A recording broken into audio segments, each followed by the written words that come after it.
हम तेरे शहर में आए हैं मुसाफिर की तरह, यूट्यूब पर चलती गजल और उसके शहर से गुजरता हुआ मैं। दिल में यादों का सैलाब और आंखों में नबी उतर आती है। ऐसा नहीं था कि उसके शहर से मेरी कोई जान पहचान थी। मानचित्र में दर्ज वो शहर मेरे लिए बिल्कुल अजनबी था। ये इत्तेफाक ही था कि उससे मुलाकात उसके शहर में उसके घर पर हुई। बात 90 के दशक की है। मेरा IAS में सिलेक्शन होने के बाद ट्रेनिंग के लिए हैदराबाद जा रहा था। मैं इतना बेफिक्र और लापरवाह था, यह भी नहीं जानता था कि किस हफ्ते मेरी ज़िंदगी एक नया मोड़ लेने जा रही है। नई दुनिया के सतरंगी सपनों की नींद तब टूटी जब ट्रेन ने तेज से हिचकोले खाकर अपनी रफ्तार रोक दी। घना बिहड़ जंगल जहाँ इंसान दूर दूर तक नहीं थे, वहाँ ट्रेन का रुक जाना दहशत पैदा कर देता था। भय के इस माहौल में पता चला कि ट्रेन के कुछ पहिए पटरी से उतर गए। कब तक ट्रेन दुरुस्त होगी इसकी कोई जानकारी किसी के पास नहीं थी। पटरी को दुरुस्त होने में 1 या 2 दिन लग सकते हैं। वक्त काटने के लिए मैं यूं ही टहलता हुआ दूर निकल गया। खुशियों से सराबोर एक गाँव अपने रंग में रंगा हुआ था। शहर की आबो हवा से दूर एक घर में ढोल नगाड़े बज रहे थे। मैं कौतूहलवश देखने लगा, तभी पीछे से पीठ पर थपथपाहट हुई। मुड़कर देखा तो देखता ही रह गया। गुलाबी लहंगा चुने रोड़े गुलाबी, आंखों में गुलाबी चमक लिए और हाथों में गुलाबी चूड़ियां खनक रही थी। सादगी में सौंदर्य निखर रहा था। कौन हो बाबू, क्या चाहिए? ऐसे एकटक क्या देख रहे हो? मखमली आवाज में वो ढेरों सवाल पूछ रही थी और मैं बेसुध खड़ा सुन रहा था। गाँव की लड़कियां शहरी लड़कों के हृदय में प्रेम का अंकुरण करती है, वैसे ही कुछ मैंने महसूस किया। उसने मुझे झंझोड़ते हुए फिर से अपना सवाल दोहराया। मैं वर्तमान में लौटा, ट्रेन हादसे के बारे में उसे बताया। उसने अपने पिता को मेरी स्थिति समझाई। सरल हृदय के धनी उन लोगों ने मुझे अपने यहाँ रुकने का आग्रह किया। तो जब तक ट्रेन ठीक नहीं हो जाती बाबू, तब तक आप यहाँ आराम से रह सकते हैं। घर में शादी है, आप शरीक हो, हमें अच्छा लगेगा। न जाने क्यों मैंने उनका आमंत्रण स्वीकार कर लिया। शादी की रस्मों में गुलाबी लड़की थिरकती, उन्मुक्त सी उछलती कूदती, कुछ न कुछ बुनी बनाती रहती। मेरा दिल उसे देखकर धड़क जाता। यह लड़की कुछ अलग थी।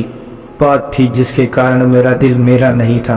रात के समय जब मैं गाँव के अंधेरे को निहार रहा था तो वह मेरे पास आ बैठी। हम दोनों देर तक बातें करते रहे। मैं अपने कॉलेज से किस्से सुनाता रहा, आगे की ट्रेनिंग के बारे में बताया और वह अपनी जिंदगी के अनछुए पहलुओं से अवगत करा रही थी। उसकी बातें जादू थी। मैं डूब रहा था। अचानक उसने मेरा हाथ थाम दिया और मुझसे कहने लगी कि जो सितारे रात में तेज चमकते हैं वो प्रेम में चोट खाए हुए प्रेमी है, जो जाने अनजाने में उधर प्रेम किया और उसे पाने में खुद को असमर्थ पाया। प्रेम कह देने में नहीं बाबू, या देह की भाषा से उजागर होता है। मैं तुम्हारे लिए नहीं बनी हूँ, इसलिए अपनी आंखों में कोई ख्वाब मत संजोला। कल मेरी शादी है। मैंने आश्चर्य से बोला, तुम्हारी शादी? तुम तो दुल्हन जैसी नहीं लग रही हो। हाँ बाबू, मुझे नहीं पता मेरा आने वाला समय कैसा होगा। मैं हर पल को जीना चाहती थी। तुम्हारे मन को पढ़ा तो पता लेना जरूरी समझा। मैं आसमान से सीधा जमीन पर आ गिरा। अभी तो प्रेम कहानी शुरू भी नहीं हुई थी, खत्म होने की बात आ गई। मैंने कहा, एक सवाल इसलिए हिमाकत कर सकता हूँ? क्या तुम भी मुझसे? मेरी बात बीच में काटती हुई बोली, उन प्रश्नों का कोई अर्थ नहीं होता जिनका जवाब देने में एक उम्मीद चल जाए। मैं कोई उम्मीद नहीं हूँ, दरख्त न तुम्हारे लिए हरी नहीं हो सकती। उसकी आंखें छलछला गई।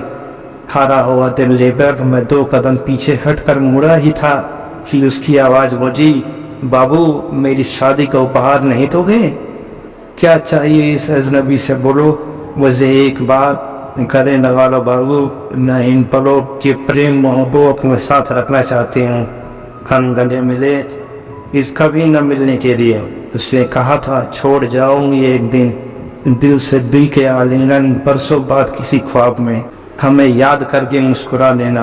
बिछड़ना कोई नहीं चाहता, मगर हम बिछड़ गए। ठीक उसी तरह जैसे मूसलाधार परस्ती बारिश अचानक थम जाए, मैंने उसकी आंखों में जो प्रेम का व्याकरण पढ़ा, उसके बाद कहने सुनने को कुछ नहीं बचा था। प्रेम की परिणति प्रेम को पा लेने में नहीं थी, उसे सहेजने में थी, और मैंने दिल के एक कोने में सहेज दिया था। दोस्तों, उम्मीद करता हूँ आपको ये स्टोरी पसंद आई होगी। अगर आप स्टोरी पढ़ने और सुनने के शौकीन हैं तो हमारे YouTube चैनल को सब्सक्राइब कर लीजिए। यदि आपके पास किसी तरह की स्टोरी संबंधित सवाल एवं सुझाव है तो नीचे कमेंट के माध्यम से साझा कर सकते हैं।